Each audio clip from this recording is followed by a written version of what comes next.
19 років колонії суворого режиму, 2 роки заборони медіадіяльності та багатомільйонні компенсації окупантам. Такий вирок окупаційного Верховного суду Криму віце-президенту Всесвітнього конгресу кримських татар Лінуру Іслямову. Йому закидали одразу 3 звинувачення: створення буцімто незаконного збройного формування, диверсія з підривом електроопор та заклики до зміни кордонів Росії через медіа. Адвокат Микола Полозов вважає судилище переслідуванням за невизнання окупації Криму, а згідно з рішенням ООН ще й расовим гонінням. Про причини та результат судилища під наглядом пропагандистів далі у сюжеті.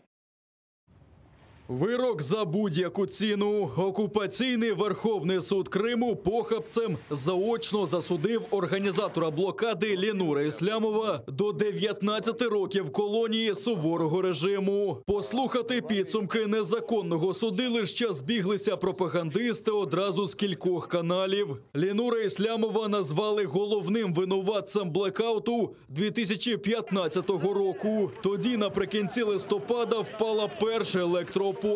Без української енергії на окупованому півострові почалися віялові відключення, зупинка підприємств, транспорту, інфраструктурних об'єктів. Окупант, який бравурно заявляв, що проживе без української енергії, починає хаотично шукати, як підживити півострів. Збитки окупантів багатомільярдні. Сьогодні від Іслямова вони вимагають більше 50 мільйонів рублів. За іншими позовами ще більше мільярда. На додачу звинуватили ще й у створенні незаконного збройного формування. Втім, адвокат Микола Полозов впевнений, жодного юридичного підґрунтя в закидах немає. На мой взгляд, суд абсолютно не учел те поправки, которые были приняты Государственной Думой и подписаны президентом Путиным относительно частичной декриминализации статьи 280 прим, по 6 эпизодам которой его обвиняют. На мой взгляд, преследование по данной статье является ничем иным, как преследованием Линура Ислямова за выражение его собственного мнения относительно оккупации Крыма. Позиція самого Іслямова відома, але окупаційний суд її очікувано проігнорував. Організатор блокади хотів взяти участь в судилищі відеозверненням. Всі закиди окупантів вважає нікчемними, оскільки незаконно на українській території перебувають лише російські окупаційні війська. Создание незаконного вооруженного формирования.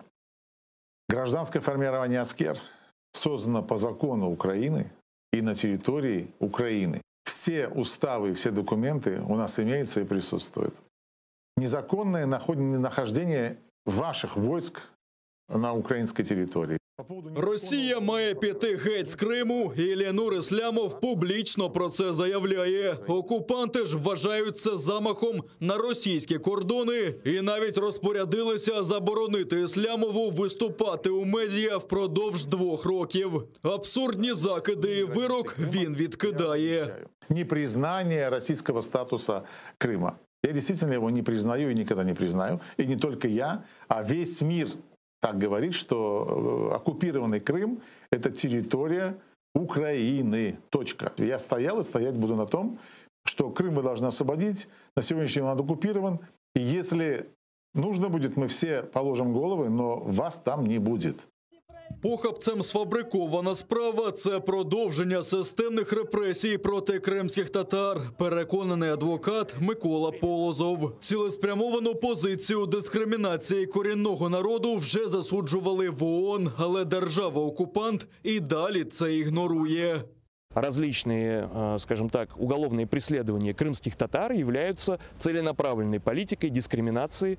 Россия до сих пор не выполнила решение Международного суда ООН, связанные с наличием в действиях российских властей нарушения Конвенции о ликвидации всех форм расовой дискриминации по отношению к крымским татарам. Поскольку Линур Ислямов является этническим крымским татарином, то этот приговор также ложится в общую канву дискриминации крымских татар російськими властями. Першою на вирок окупантів відреагувала уповноважена Верховної Ради з прав людини Людмила Денісова. Вона закликала світ тиснути на державу-окупанта і покласти край системним репресіям проти українських громадян. Наголошую, що від початку цього ганебного судилища Іллінура Іслямова позбавили права на справедливий судовий розгляд справи, доступу до правосуддя та ефективного юридичного захисту, що є прямим порушенням статей 6, 13 Європейської конвенції з прав людини.